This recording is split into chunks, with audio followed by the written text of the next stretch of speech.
Dus ik zal mijn tussenkomst in 2 talen houden. In het Duits en in het Pools. Nee. Dus we zullen in het Nederlands en in het Frans houden. Wanneer ik in het Frans spreek, zal op het scherm dus komen hetgeen wat ik zeg. En dan vice versa daarnaast.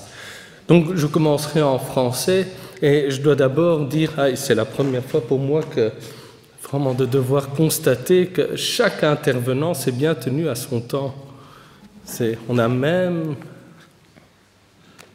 11 minutes en plus, hein, c'est génial. Normalement, avec les historiens et autres, c'est toujours catastrophique. Ok, donc je vais un peu vous parler sur ce que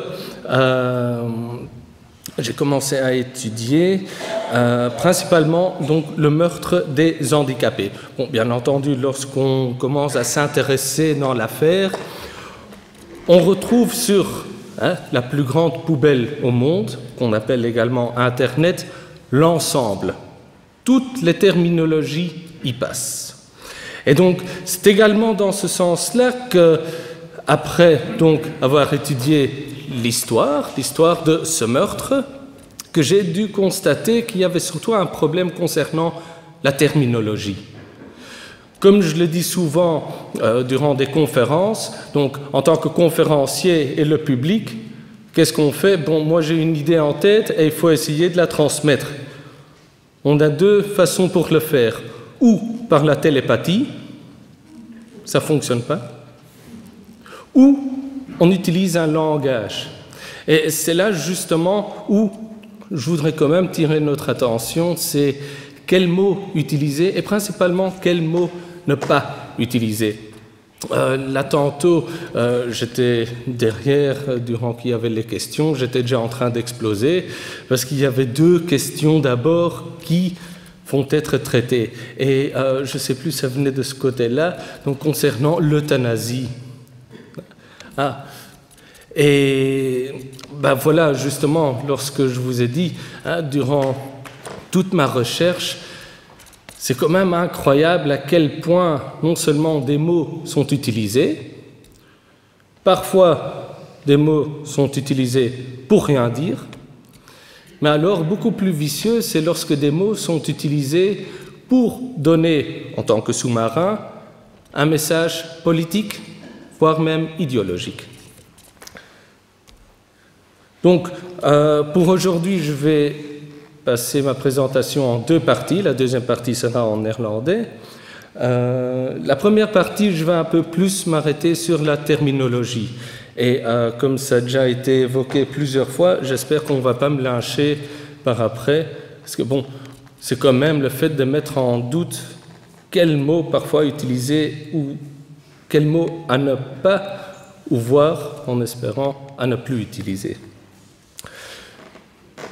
Donc, la terminologie, on va en voir plusieurs. Ce sont 3 mots qui reviennent assez souvent, et surtout durant toute ma recherche, j'étais confronté au mot euthanasie. Et je vous parle bien, donc, des crimes commis par les nazis. Cela est appelé l'euthanasie nazie, et que sais-je. Un autre mot qui revient assez souvent dans la littérature et qui reprend l'ensemble, ou qui voudrait reprendre l'ensemble, car il faut quand même dire, c'est quelque chose d'assez simple, action T4, très facile à retenir. Mais parfois on retrouve également dans la littérature que l'action T4, en tant que mot, est utilisée pour tout et en fin de compte pour rien. Pour terminer avec ce que, bien entendu, on retrouve, c'est génocide. On retrouve le mot, le génocide des handicapés, le génocide des nazis sur les handicapés, et non, il faut quand même faire là une distinction. À nouveau, comme je le dis souvent, un mot est utilisé car il est populaire. Un mot comme génocide, voilà, ça prend. Un mot comme T4, on est immédiatement intéressé. Euthanasie, il ne faut même pas en parler. On a immédiatement l'attention. C'est pour cela qu'il faut quand même faire attention. Après cela, donc, je vais introduire une nouvelle terminologie. Je vais l'analyser de manière étymologique et également donc, sa conséquence, ou plutôt son importance juridique, pour alors terminer avec donc, un case study, c'est-à-dire ce nouveau mot sous le nazisme. Okay. C'est jamais bien, je suis parti trop vite ce matin, j'ai oublié mes lunettes. Donc d'abord, pourquoi faire l'analyse? L'analyse de certains mots constitue immédiatement l'entièreté de la problématique. C'est-à-dire, le mot qui est utilisé est souvent utilisé dans un autre sens que de vouloir expliquer ce qui nous intéresse. Je vais aller plus loin.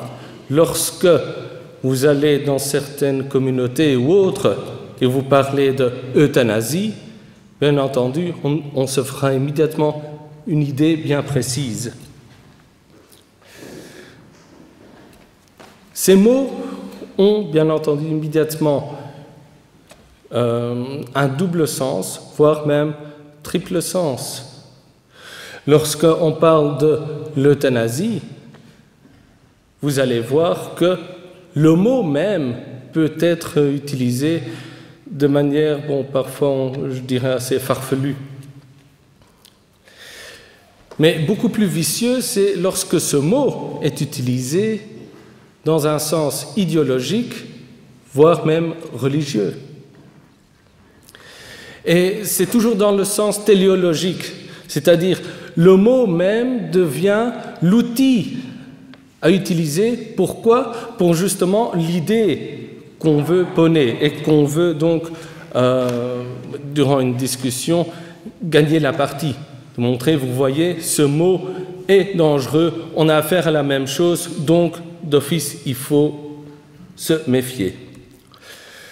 Donc, 3 mots que je vais analyser, c'est d'abord l'euthanasie, puis l'action T4 et ensemble avec ceci, le génocide. Le mot euthanasie. Tout d'abord, il faut voir le contexte étymologique. Et quand est-ce que ce mot a été, on va dire, inventé? Non, ce n'est pas vraiment une invention, c'est utilisé.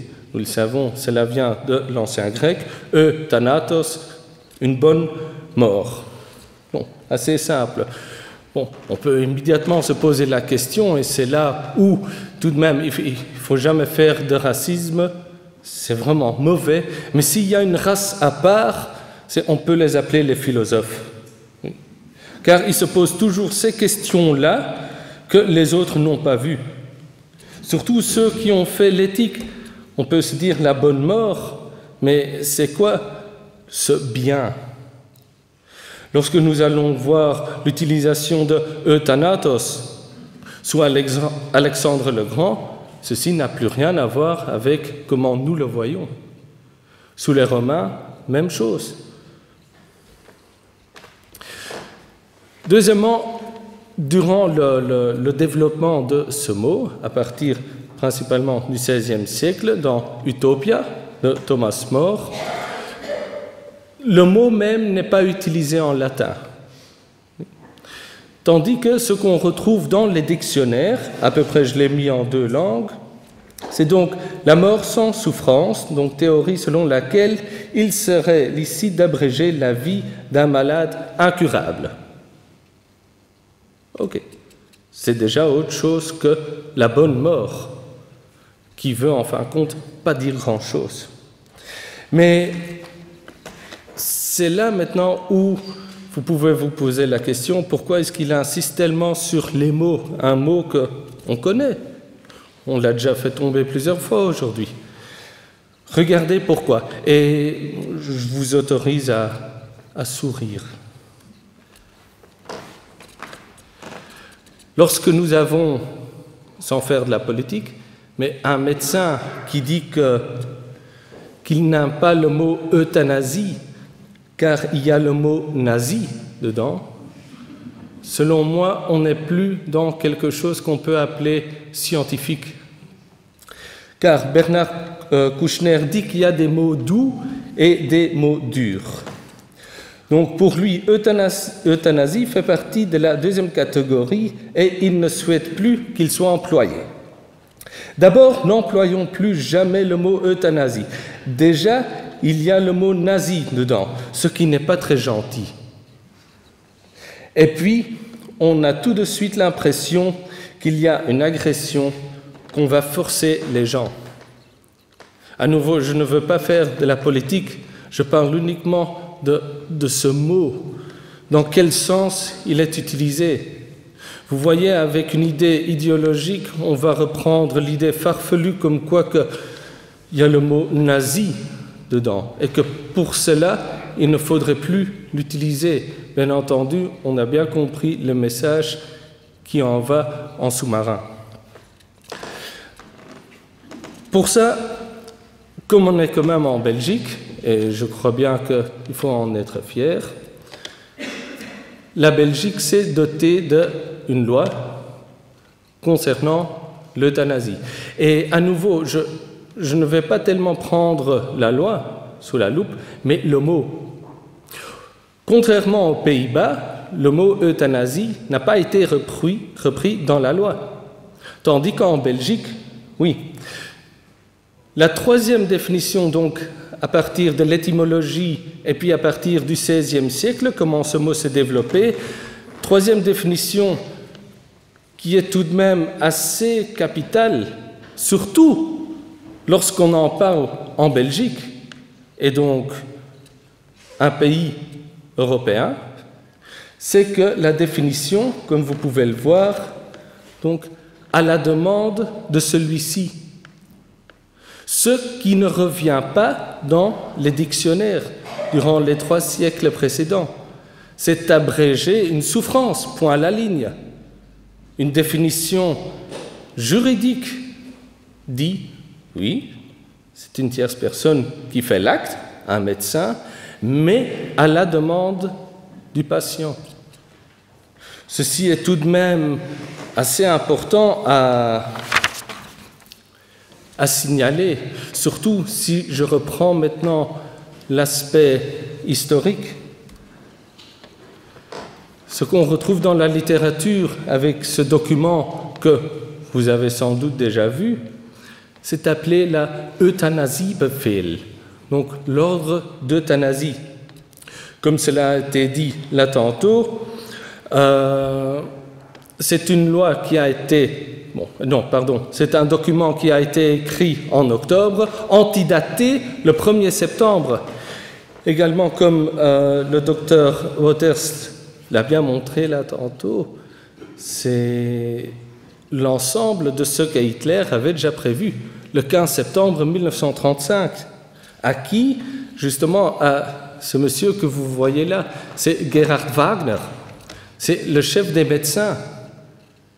Durant donc cette grande conférence qu'il y avait à Nuremberg également, c'est là où il s'est bien prononcé sur le fait qu'il désire se défaire de cette infériorité parmi les Allemands.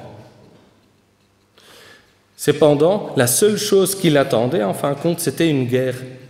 C'est pour cela qu'au mois d'octobre, il va antidater cette lettre au 1er septembre 1939, c'est-à-dire l'attaque de la Pologne. Tout de même, il faut, si vous voulez bien, 2 minutes analyser ce document. C'est un document, et à nouveau, durant toute ma lecture, ce qu'on retrouve dans pas mal de livres, c'est-à-dire, c'est un décret, c'est une loi, non, ce n'est ni l'un ni l'autre. Comment est-ce qu'on le sait? Premièrement, donc, ce qu'on peut voir, ce qui est écrit noir sur jaune, c'est que l'ensemble a été écrit sur du papier personnel d'Hitler, ni en tant que chef du parti, le NSDAP, ni en tant que chancelier, ni en tant que président. Vous savez, le 2 août 1934, chancelier et président sont donc réunis. Dans aucun des cas, la seule chose que nous voyons, c'est la signature d'Hitler. Même pas sous quel titre ou quelle position qu'il prend pour signer cela. Ce n'est qu'une déclaration personnelle, purement personnelle, et ce n'est pas quelque chose de légal. Bon, pour un peu reprendre, ce document a été repris durant le procès des médecins à Nuremberg, même auparavant, durant le procès, sous le document PS 630. Qu'est-ce qu'on y lit? Ce que j'ai souligné en rouge et ce qui doit également être analysé, c'est en fin de compte ce qui est écrit dedans. Ce qui est écrit ne veut rien dire du tout, ni légalement, ni en fin de compte de concret. Ce qui est souligné, c'est selon les normes humaines intolérablement malades. C'est tout. Qu'est-ce que cela veut dire? Selon donc les normes de la société. Et qu'est-ce qui peut être donné? C'est non pas, on ne lit pas le mot euthanasie, qui était pourtant connu, mais on lit la Gnadentod. La Gnadentod, la mort miséricordieuse, n'est même plus repris en allemand de nos jours. En allemand, on va plutôt maintenant parler de Sterbenshilfe, oui, de l'aide à mourir. Pour reprendre maintenant le document, ceci a été évoqué là tantôt, c'est la jurisprudence et le ministre de la Justice. Ce qui est souvent pas lu, comme bon, c'est encore écrit, je dirais plutôt en Sütterlin, c'est donc von Brüller mir übergeben le 27 août 1940, signé le docteur Gürtner. Le docteur Gürtner était le ministre de la Justice. Et regardez quelle date, en août 1940. Il faut savoir, le meurtre des patients dans les centres de mise à mort commence à partir de mi-fin janvier 1940. Donc tout de même déjà 8 mois. On va y revenir dessus, surtout l'application de la justice et des juges.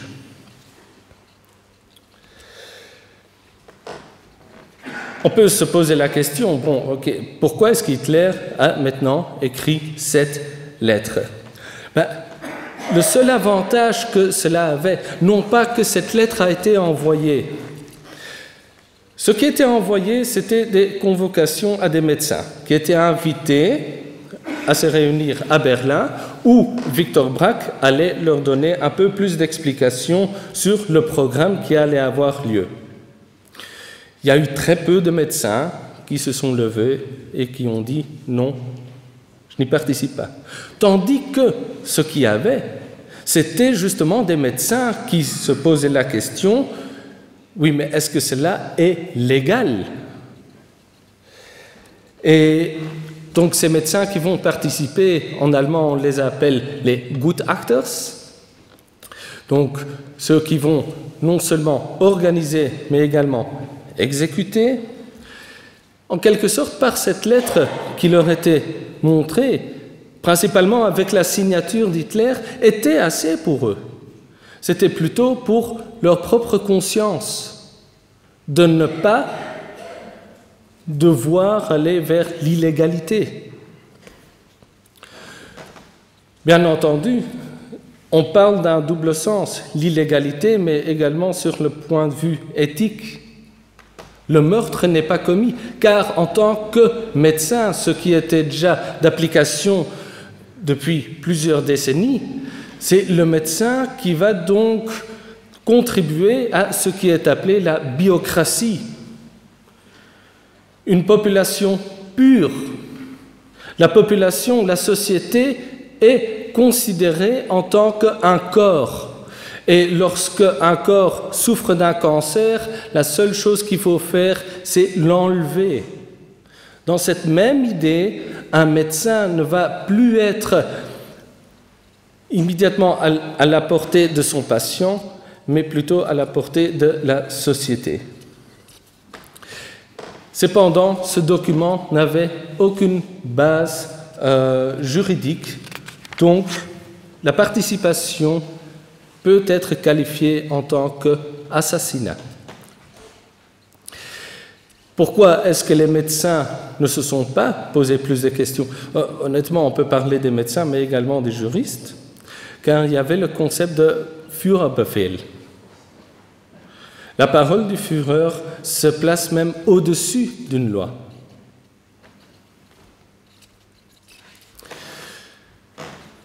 Comme je viens de vous démontrer, ceci n'était pas une loi, il s'agit bien de l'assassinat. Tandis que durant l'ère nazie, durant la République de Weimar, l'aide au suicide, l'aide aux patients souffrant à mourir n'était pas légale et était considérée en tant que meurtre-assassinat. Ceci est très conforme à la loi. Le code pénal, qui était d'application, datait encore de 1871, où, sous le paragraphe 211, on retrouve donc chaque personne qui donc commet l'homicide avec préméditation, l'assassinat, sera donc condamné à la peine capitale. Important tout de même, et ce qu'on revoit également dans pas mal de livres, une lecture, c'est que l'ensemble s'est arrêté immédiatement avec l'intervention de l'évêque de Münster, von Galen, Clemens von Galen. Il faut tout de même un peu nuancer. Ce qui était principal dans cet acte de ce monseigneur, c'était qu'il voulait mener au tribunal les acteurs qui étaient appliqués dans ce programme meurtrier sous le paragraphe 211, c'est-à-dire l'assassinat. Étonnant tout de même, car lorsque ce programme meurtrier s'arrêtera au mois d'août 1941, regardez bien, en septembre 1941, donc peu de temps après l'arrêt de ce meurtre centralisé, la loi sur l'assassinat sera modifiée. Tout de même, à se poser la question, c'est quoi maintenant vis-à-vis à cette terminologie euthanasie? Est-ce que ce mot était utilisé par les nazis? Ce qu'il faut savoir, le mot était connu. Ceci, on le sait très bien. Mais ce mot était utilisé dans le même sens qu'on le retrouve dans les dictionnaires, dans toutes les langues, c'est-à-dire une aide médicale aux souffrants. Point. C'est de là qu'on retrouve la Gnadentod, qui n'est pas une terminologie purement nazie. Cependant, l'utilisation de ce mot euthanasie n'était pas utilisée par les nazis. Pourquoi? Comme je vous ai dit, ce mot était connu par la population. Utiliser spécifiquement ce mot voulait dire ce que ce mot veut dire, c'est-à-dire on tue quelqu'un.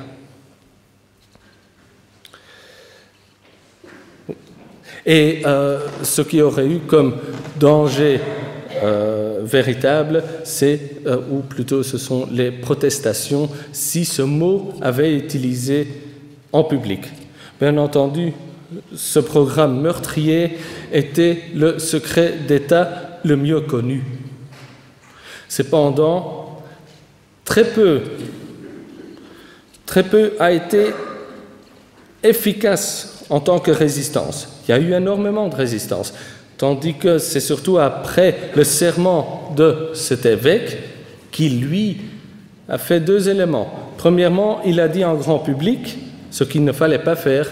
Deuxièmement, il ne faut pas oublier au mois d'août 1941, l'Allemagne nazie est déjà en guerre contre l'Union soviétique. Et la guerre ne se passe pas comment il l'avait souhaité. C'est-à-dire au moment que les troupes sont mises au courant de quoi ce serment parle surtout des personnes qui sont devenues improductives. Et voilà comment ces personnes sont traitées. Donc imaginez-vous, si le soldat revient blessé, revient en Allemagne, bien entendu, ceci est trop dangereux pour l'idéologie nazie et surtout du point de vue militaire. Maintenant, le mot même était utilisé et un livre qu'il faut véritablement lire, c'est le livre Sendung und Gewissen, Mission et conscience par Helmut Unger. Unger était un médecin. Il ne faut pas oublier, ce sera un des médecins qui sera immédiatement appliqué dans le programme de l'assassinat des enfants. Il dit ceci dans ce livre, vous pouvez lire dans la langue que vous voulez. Euthanasie bedeutet ja auch, nicht den Tod gewaltsam, etwa durch ein rasch wirkendes Gift herbeizuführen, sondern das möglicherweise nicht zu berechnende Ende leicht und schmerzlos zu machen. Il y a une définition. Et lorsqu'on prend cette définition, on ne la retrouve pas dans l'application quelques années par après.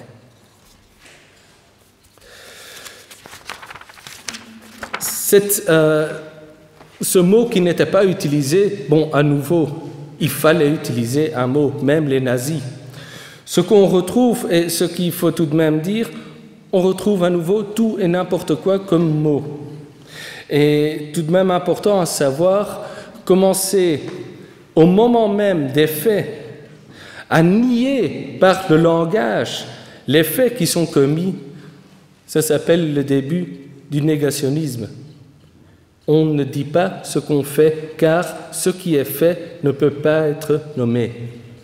Une terminologie ou des termes qu'on retrouve assez souvent, c'est « et » de euthanasie, «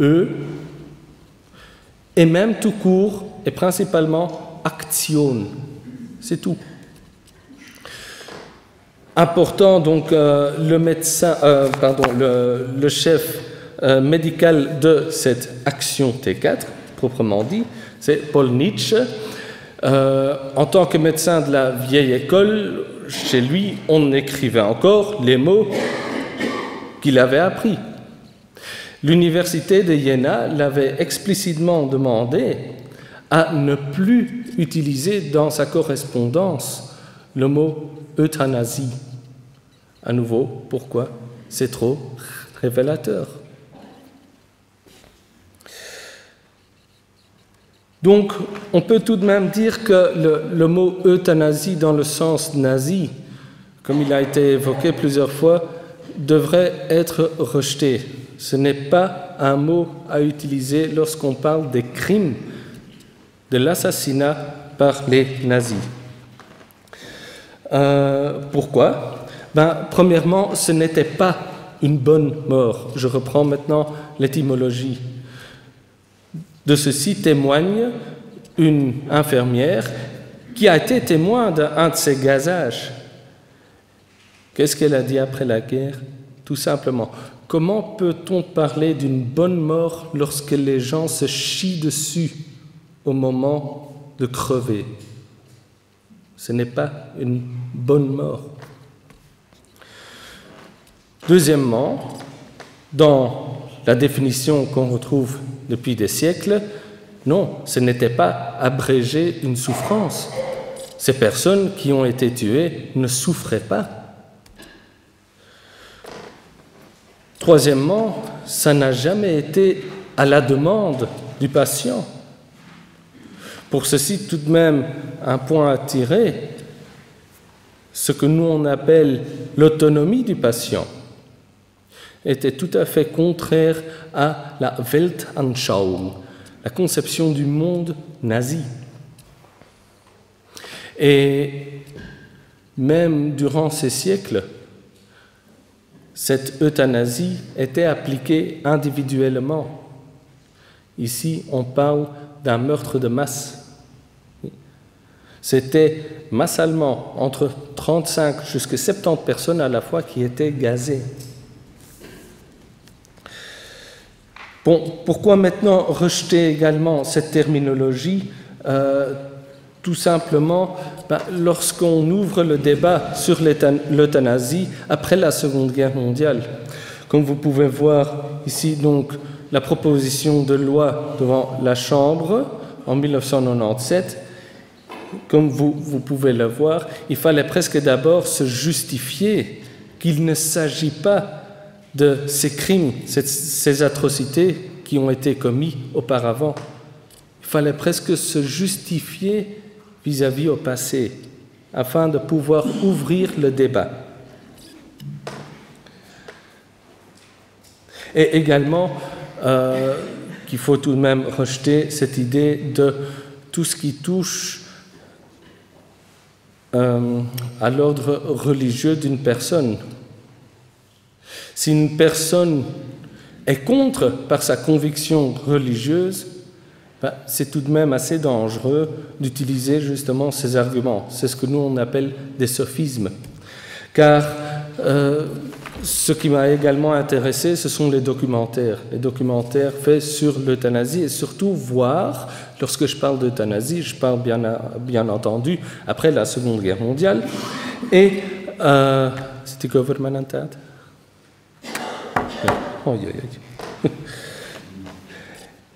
Donc sur l'euthanasie de nos jours, et surtout alors comment ces faits, ces meurtres commis par les nazis sont repris en tant qu'argumentation pour justement mettre en doute ou rejeter notre loi sur l'euthanasie. Regardez, ceci est un documentaire de 2018 fait au Canada. Donc, vous ne pouvez pas bien le voir, mais ça s'appelle Fatal Flaws. Oui, c'est un jeu de mots entre Fatal Laws et Fatal Flows. Oui. Bon, tout de même, on sait assez rapidement que la personne qui a fait ce documentaire, Kevin Dunn, est principalement contre l'euthanasie. Voici ce qu'il dit au moment qui montre quoi? On parle de l'euthanasie actuelle aux Pays-Bas, au Luxembourg, en Belgique, et il montre ces images. Il montre le livre qui a déjà été évoqué de Binding et Hoche. Il montre des images dont la mémoire collective fait immédiatement la référence vers les crimes commis par les nazis. Il dit ceci: The book, donc de Binding et Hoche, was a guide for the infamous T4 program, a designation for anybody they thought deserved to die. Many did die. Et il termine, et ceci veut quand même tout dire, car il tire immédiatement cette problématique, ce meurtre commis sous le nazisme, vers l'actualité. Is that where this is going? Voilà, il nous met en garde. Ce qui s'est passé, ça va revenir. Bon, tout de même, il faut vraiment un peu se méfier, parce que j'espère que vous pouvez le voir. Regardez où il situe la Belgique. Je ne sais pas, mais chez moi, c'est un peu autre part. Il faut parfois un peu détendre l'atmosphère. Donc, la conclusion, c'est que le mot euthanasie n'a pas sa place, car les nazis ne l'ont jamais utilisé. Il ne s'agit pas d'euthanasie, ni dans le sens, par sa définition, ni étymologiquement. Peut-on maintenant vite voir l'action T4? Bon, l'action T4 veut en fin de compte tout dire et rien dire. D'abord, ça veut dire quoi? Action. Action veut dire une action, point. Alors, moi, je peux appeler quelque chose une action. Vous allez me demander, oui, mais quelle action? Que voulez-vous dire? Ce mot ne veut rien dire du tout. La définition, pourtant, que je trouve la meilleure Je la retrouve sur Wikipédia, car elle dit l'action T4 est un mot qui est venu en usage à partir de 1999, après la recherche. On sait que le mot Aktion T4 n'a jamais été utilisé par les nazis. Et le mot Action T4 fait donc référence vers ce programme meurtrier qui a donc eu 70 273 victimes. D'où vient le mot? Victor Braque, que vous voyez ici, de la Privatkanzlei des Führers, la chancellerie privée du Führer, durant donc le procès, parlait, lui, lorsqu'il devait parler de l'organisation, il disait la Dienststelle T4, la centrale Dienststelle T4. Et lorsqu'il parlait du programme même, il utilisait le mot Aktion. Et c'est de là qu'on a confondu les deux. Centrale Dienststelle T4, Aktion, Aktion T4. Tandis que, durant le procès, les Américains parlaient bien du programme euthanasie. Pourquoi est-ce qu'il faut faire attention avec le mot T4? Par exemple, ici à la Tiergartenstrasse numéro 4 à Berlin, il y a une plaque commémorative. Qu'est-ce qu'on lit dessus? On lit en fin de compte que l'action T4 a eu plus de 200 000 victimes. Vous voyez, on a mis tous les programmes ensemble. C'est devenu, en tant que pantonyme, l'ensemble. Mais il faut tout de même faire attention. Pour vite continuer sur le mot génocide, vous le savez, vient donc de to genos du grec, qui veut dire en extension la race, et kaidere en latin, qui veut dire détruire, tuer. Ce mot a été déposé en 1944 par Lemkin, mais également c'est devenu un mot qui veut tout dire et qui veut rien dire. Je vais vite donc passer sur le dernier point. Vous démontrer que l'assassinat des patients n'est pas un génocide. Premièrement, un génocide est téléologique, c'est-à-dire une fois que la race qui est donc donnée par l'autre, c'est l'autre qui va désigner qui fait partie de la race. Dès que cette race a été détruite, cette race est déracinée. Tandis que ce meurtre, qu'on peut qualifier plutôt sous une forme eugénique, négative, ne va jamais s'aboutir. Pourquoi pas? Des gens inférieurs, entre guillemets, peuvent toujours naître, peuvent le devenir durant le courant de leur vie, par accident ou par maladie. C'est-à-dire, on ne peut jamais aboutir, tandis qu'un génocide, oui. Deuxièmement, un génocide ne tient plus compte de l'utilité d'une personne.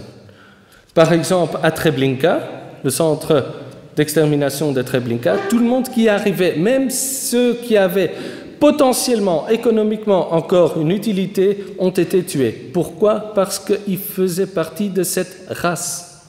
Tandis que ce meurtre commis sur les patients, ce degré d'inutilité devait encore être établi. Il ne faut pas oublier, par exemple, devant la chambre à gaz à Graveneck, un médecin qui était présent a encore retenu une femme, car pour lui, cette femme avait encore une utilité. Personne à Treblinka, Chełmno, Bełżec, personne n'a été retenu. Également, donc un génocide concerne la race. Il faut au moins deux races, nous, les autres. Tandis que le meurtre eugénique concerne sa propre race. On ne peut pas parler d'un génocide, ou sinon on devrait parler d'un autogénocide. Il s'agit plutôt d'un meurtre de masse en série. C'est le même modus operandi qui est utilisé. Pourquoi? pas uniquement pour améliorer sa race, ou plutôt dans l'idée eugénique négative, on ne veut pas voir dans la société ce qui, selon l'ordre idéologique, n'est pas tolérable. Pour un génocide, on en fait partie ou on n'en fait pas. On fait partie de la race, on n'en fait pas. Tandis que ce degré de utilité ou inutilité est justement principal et c'est là où intervient donc un médecin. Voilà. Je vais vite passer. Bon, pour l'introduction, et je vais terminer là-dessus, vous voyez, on est catastrophique. Hein.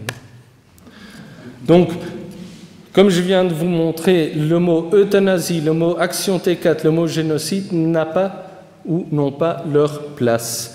C'est pour ça que, durant ma recherche, j'ai plutôt fait l'analyse. On parle surtout des personnes qui ont été tuées par leur inutilité. C'est pour cela que j'ai déposé le mot péritocide. Que veut dire ce mot?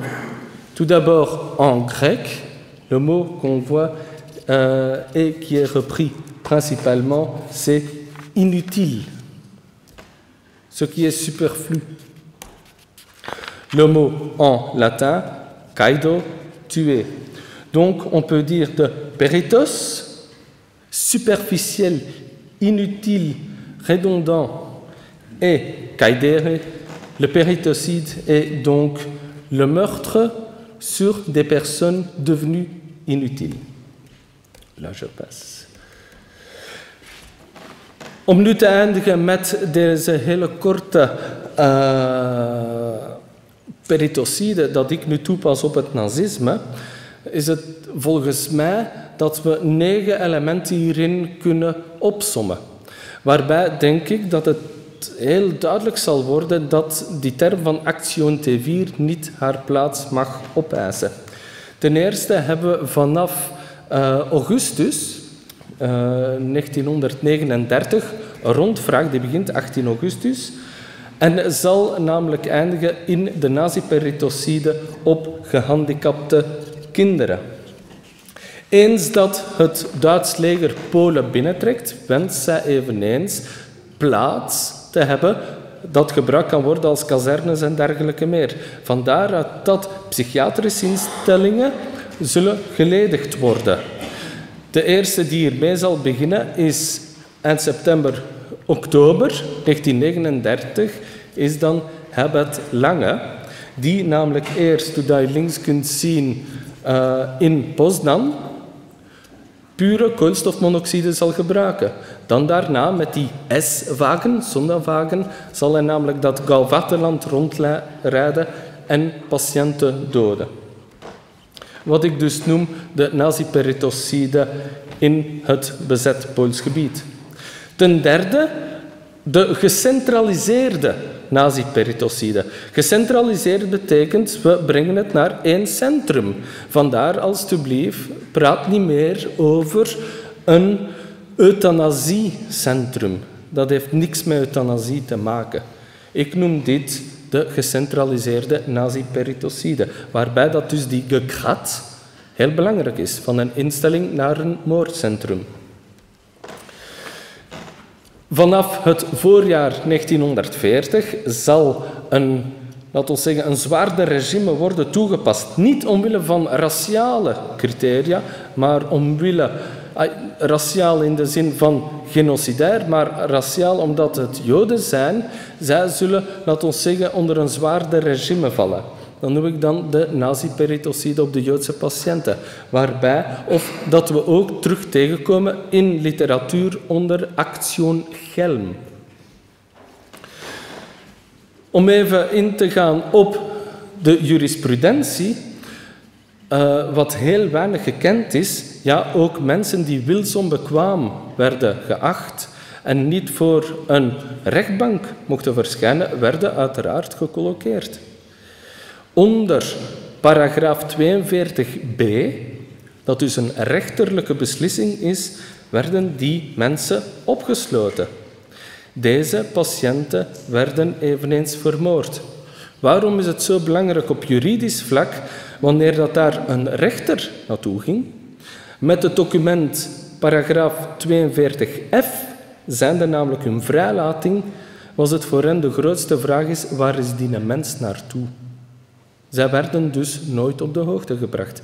Vandaar dat er veel opstand zal komen vanuit rechterlijk standpunt. Dan vanaf de lente 1941 zullen in concentratiekampen veel artsen die dus in dat Action T4, die gecentraliseerde moord, naar concentratiekampen gaan. En daar mensen gaan selecteren. Opgelet meestal ziet je dan dat Action T4 wordt opgevolgd door Action 14F13. Sorry dat wij niks wil zeggen. Nee, dit loopt tegelijkertijd. Vergeet niet, op 28 juni 1941 zullen 575 afgeleefde kampgedetineerden van Auschwitz naar Pirna-Sonnenstein worden gebracht om daar vergast te worden.